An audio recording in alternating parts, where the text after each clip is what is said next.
What's up, everybody? Today we're talking about one of the most important mechanics in Squad, which is logistics, but it often goes for granted. So let's talk about why it's important and how it operates in-game. And if you enjoy guides like this, be sure to hit the subscribe button, leave a like, drop a comment down below if there's any tips that I missed. And if you're looking to buy Squad or give Squad to a friend, you can get 30% off using my code SLAY3K30 with the link in the description below. So first and foremost, logistics is broken up into two categories. You have ammo and then you have build supply. Ammo is typically represented with a red icon, whereas build supply is typically represented by a yellow icon. These two function differently in that ammunition can be used to resupply soldiers, it can be used to resupply vehicles, or it can be used to supply emplacements that are built with build supply on FOBs. Build supply can also be used to repair vehicles at a repair station, which exists at your main base or can be built on FOBs using build supply. FOBs are forward operating bases, which can be placed down by a squad leader if they place a radio while within proximity of a logistics vehicle. Once that radio is placed, build supply and ammunition can be stored on that forward operating base. Now we need to talk about how you get ammo and build to that FOB. Both forms of supply have to travel, and the Squad Wiki has a good graphic to explain this. Your main base technically has infinite ammo and build supply that can be pulled from the main base and moved to those forward operating bases. This is going to require vehicles that you have in game. All vehicles can carry some amount of ammunition, but only logistics vehicles can carry both ammunition and build supply. That supply can then be dropped off at a forward operating base somewhere on the map. Now, vehicles are critical to logistics movement. You can't move logistics without them. So first, we have logistics vehicles that can come in different types. This is going to be dependent on your faction or battle group choice per map. You could have everything from a Logi truck to a boat to a transport helicopter that can carry both build and ammunition supply. It's also worth noting that some battle groups feature tracked or armored logistics vehicles, for example, the AAVC. Now, the quantity that these vehicles can hold depends on the type and sometimes the battle group or faction. So how do you balance ammo and build supply in a logistics vehicle? You can do this by either being in the vehicle or next to the vehicle. If you hold the F key, it'll give you a menu. This wheel menu gives the option to either load or unload both ammunition or build supply. And with these logistics vehicles, you can apportion it the way you prefer. Now, as I mentioned, all other vehicles in the game can carry some amount of ammunition supply. They just can't carry build supply. And you'll access their supply the same way you do as a logistics vehicle. Now, the quantity of ammo supply that a vehicle can hold is dependent on the vehicle type. For example, a main battle tank may only hold 50 ammo, but some IFVs may hold up to 600 ammo. But this is much less compared to a logistics truck, which some can hold up to 3,000 ammo and build supply combined. Now, just as a quick clarification, just because an IFV may hold 600 ammo, it can't automatically turn that into ammunition for its weaponry to utilize. So the ammo supply that a vehicle holds can be utilized to resupply infantry at the vehicle, or it can be dumped on FOBs, which we'll get to in a moment. Now let's talk about delivering supply and how supply, both ammo and build, operate on a forward operating base or FOB. Again, an SL needs to set up a FOB by placing a radio down while next to a logistics vehicle. That radio then becomes your central point for that FOB. And if you watch my other guides, you will know that you have a build radius and an exclusion radius as a part of that. The build radius is the space around the radio that you can build emplacements, which require build supply. That's also the radius a vehicle has to enter to drop off supplies, either ammo or build. And within that radius, a vehicle can also remove or pull ammo or build from the FOB. You can check supply for the FOBs for your team on the map or the top left-hand corner of your screen if you're within the build radius. Now, regardless as to whether your vehicle has both build or ammo, it can be helpful for those vehicles that just have ammo supplies to sometimes use their ammo to help resupply FOBs. This can take some of the pressure off the couple of Logis you may have on your side. An IFV, a transport, and a light vehicle combined have about 1,200 ammo they could actually dump on a FOB to help keep soldiers supplied. Now, on a FOB, you have a few ways of distributing that ammo and build supply. Once that supply is on the FOB, you'll need an ammo box to resupply your soldiers.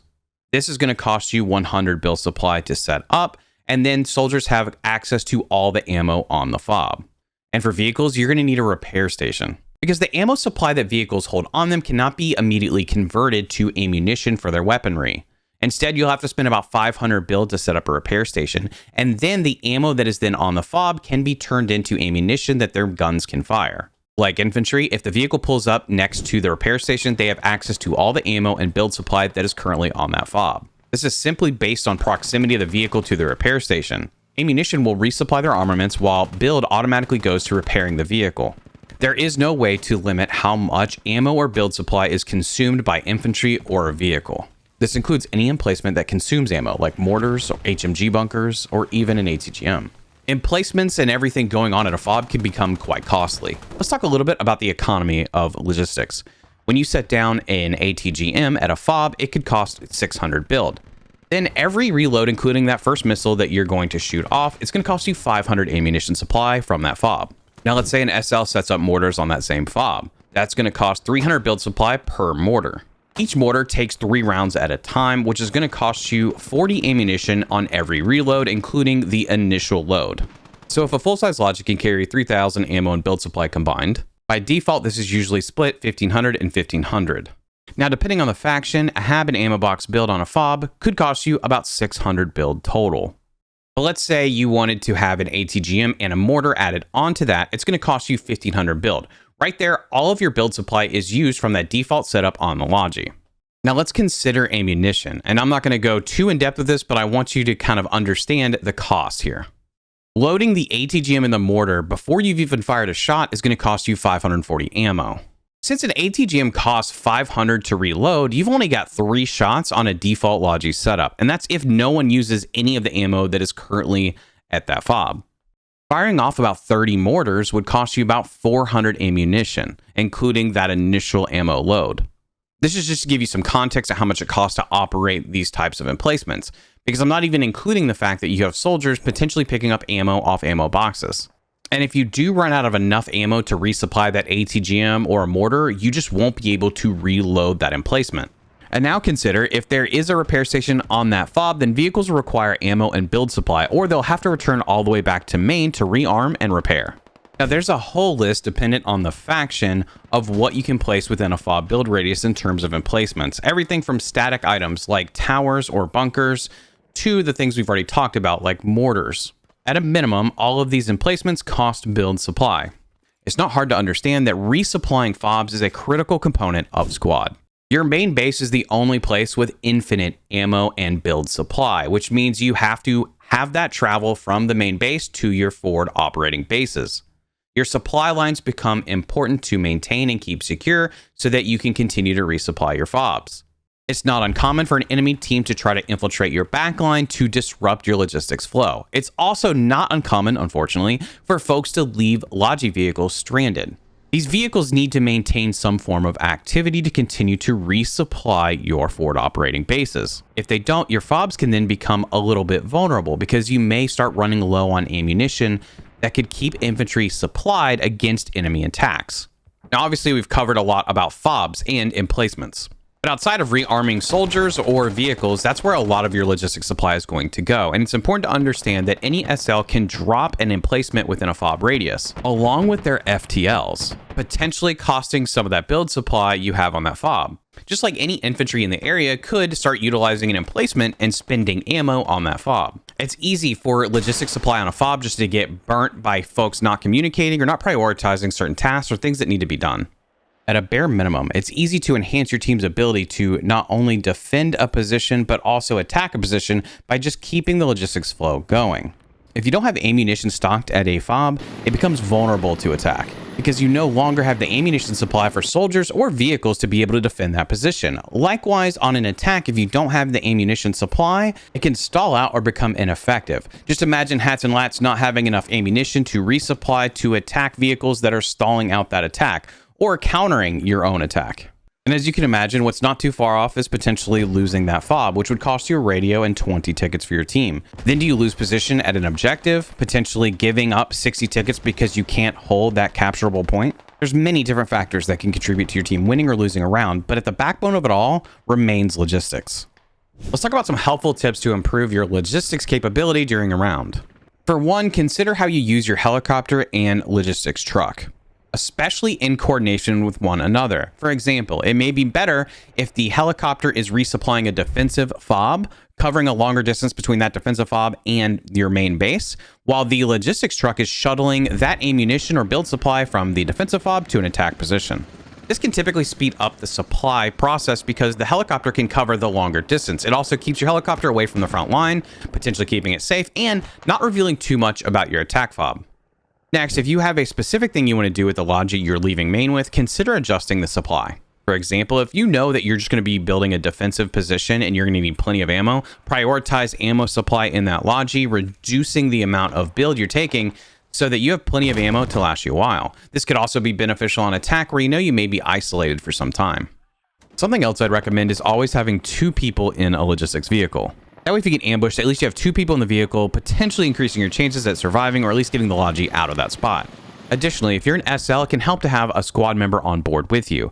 That way, if you're leaving main with a logistics vehicle and your team needs something like a fallback position at a different objective, you may be in the ideal position to be able to do that versus another SL that's trying to fall back. At the beginning of the round, I think it's often important to understand what sort of vehicles you want to send further out. For example, if you have tracked Logis and transports, I'm likely going to send the transports to back caps and try to get the tracked Logis a little bit further out in the field earlier. This is just about pace, not necessarily a requirement, but understanding what vehicles may be in your arsenal and where you need them to get to help sustain whatever's going to happen during the round itself. A mistake I often see in squad is when you deliver logistics supply to a FOB is that you're not necessarily leaning on the safer area of the FOB to drop off that supply. Obviously, this can rely on communication, map marks, but it also can rely on some game sense. Ideally, don't subject the logistics vehicle to an ambush if you can try to avoid it by staying on a safer, quieter side of the FOB build radius. It's just helpful to take into account how you can maneuver to an edge of the FOB radius that is as safe as it can be. Something else that I would suggest, since we talk so much about emplacements, is be mindful of the emplacements you're putting down and how they benefit that FOB and the team itself. Sometimes just having some extra ammo boxes, maybe that repair station can go a long way towards helping your team versus something that may have a much smaller impact for the team itself. Prioritizing certain things like a repair station can go a long way to helping armor stay within an area that is beneficial to the team. And it's not always going to be up to everybody else on the team to keep you supplied with ammo and build supply. Just be mindful that what you're placing down should be a benefit to the team, not something that drags the team downward. So if you're hogging all of the logistics capability of the team in a position that doesn't really matter as much as defending or attacking a point, then that's kind of problematic. I hope that this video is helpful, especially for newer players to understand the economy and how logistics work in squad. I wanted to keep this sort of introductory for those new players, so if there's helpful tips that I missed, obviously drop them in the comments down below, like the video, and of course be sure to subscribe. And remember, if you want 30% off of squad for you, or if you want to gift a key to a friend, use my code SLAY3K30 in the link in the description below. And with that said, I'll catch you next time.